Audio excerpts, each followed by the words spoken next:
ও কৃষক বাবা যে আমার, জমিনের ভিতরে এখন ধানের চারা লাগাবেন, জমিনের আল ধার কাটতেছেন, একটু চিন্তা করেন।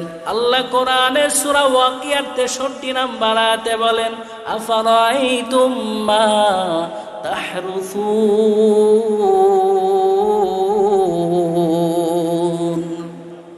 জমিনের ভিতরে তোমরা যেই বীজ বপন করে থাকো, একটু চিন্তা করে দেখো ওগুলো তোমরাই তৈরি করো নাকি আমি আল্লাহ তৈরি করি? এই যে ধানের জমিনের ভিতরে ধানের বিচন লাগাবেন, এক সময় দোকান থেকে ধান কিনে আনছেন, ভিজা রাখছেন, একটু গাজানোর পর বিচনের কাছলায় গিয়ে এগুলো ফালায় রাখছেন, মাঝে মাঝে পানি দেন, মাঝে মাঝে ছাই দেন, সার দেন।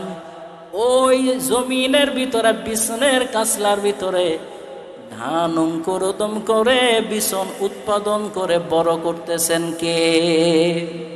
আরো জোরে বলেন, কে বড় করতেছে?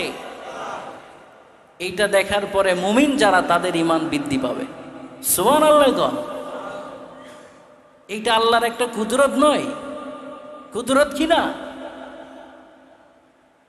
চোখ দিয়ে আপনারা এখানে যদি 50 জন থাকেন, 100টা চোখ এখন আমারে দেখতেছে, চোখ দিয়ে আমার দিকে তাকিয়ে আছেন, কান দিয়ে আমার কথাগুলো শুনতেছেন।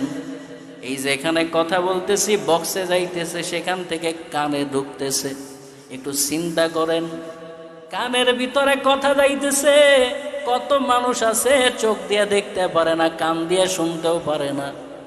এই যে হঠাৎ যদি আমার এখন মরণ হয়, চোখ থাকবে, কানও থাকবে, অন্তরের একটা জিনিস থাকবে না। ওই চোখ কান তো আর কোনো কিছু অবলম্বন করতে পারবে না। এই যে চলন্ত মানুষ, কোনো পেট্রোল নাই, ডিজেল নাই, হাওয়ার উপর একটা গাড়ি চলতেছে, এই গাড়িটা চালাইতেছে কে? একটু যদি চিন্তা করতেন, এই নিদর্শন দেখে মুমিনের অন্তরে ঈমান বৃদ্ধি পেয়ে যেত।